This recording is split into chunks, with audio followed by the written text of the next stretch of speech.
Well, a high-profile Arizona sheriff who has been a big supporter of the new immigration law there and has been a frequent guest on this show says that he is now receiving death threats.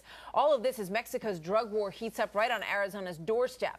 Just a couple days ago, we reported this to you: 21 people dead and 6 others injured in a bloody shootout just across the border last week. Meanwhile, some of these threats against the Pinal County Sheriff were from the Mexican mafia, it's believed, and from drug cartel members. As we know, these people do not mess around. There is evidence of it right there. But Pinal County Sheriff Paul Babu joins me now. He says he's not afraid. He's about to get on a chopper and take a look at the situation with some other sheriffs from the region and figure out what to do. Sheriff, it is good to have you back. Welcome. Thanks, Martha. Good morning. Good morning to you. Tell me about these threats that you've received. Well, it's one thing to receive a threat from angry citizens who may disagree with you, as some do disagree with our law.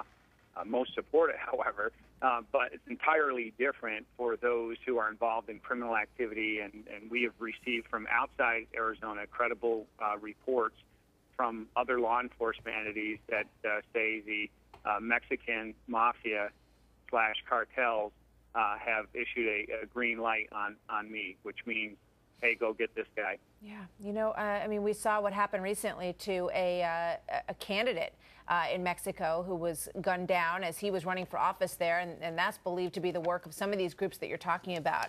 What do you do to protect yourself, and what does Arizona do to protect you? Well, it's lawless down in Mexico, as we know, 22,000 plus people everywhere, from judges to newspaper reporters to police chiefs are being gunned down in broad daylight, and squads of police officers.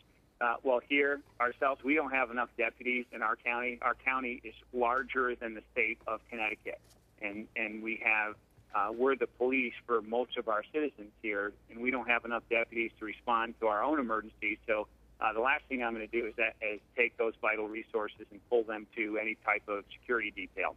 Myself, I'm always armed. I'm a cop first, and I'm just aware of my surroundings, and it's not going to change who I am or speaking out against these folks. We're going to continue to bring the fight to them. I'm working with other sheriffs here in Arizona. I proudly serve as the president of our Sheriff's Association, and hey, in the absence of the federal government securing our border, the president's promise to send us troops, still there's no plan about that. The federal government has utterly failed, and the local sheriffs and the sheriffs of America were charged constitutionally with that duty, and we're going to protect our family. You know, you really have stuck your neck out in this, and you know, I know you believe very strongly in this law, and that it is based on federal law, and that it should be upheld in your state. But you got to be looking over your shoulder these days. I mean, these people, as I said in this intro, and as we showed, and as you well know better than any of us, they don't mess around. They don't, and we take it seriously. More than even the threat against me, it's an affront to me as a citizen first, that these people would dare to threaten any officer. We face threats each and every day, our heroes in law enforcement, but to threaten those leaders in law enforcement is an affront to our republic and to what we stand for, the rule of law. Sure. And so when we're trying to enforce the law, people call us all sorts of names, which is crazy. All right. Just before I let you go, how did you hear about this threat? What form did it come into you?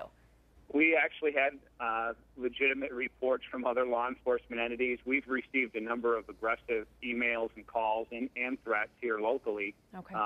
But this one was a credible report from a law enforcement agency outside of our state. All right. Well, we appreciate you keeping us posted, and we thank you for joining us once again. Good to see you, Sheriff. Great. Thanks, Mark. Scary story.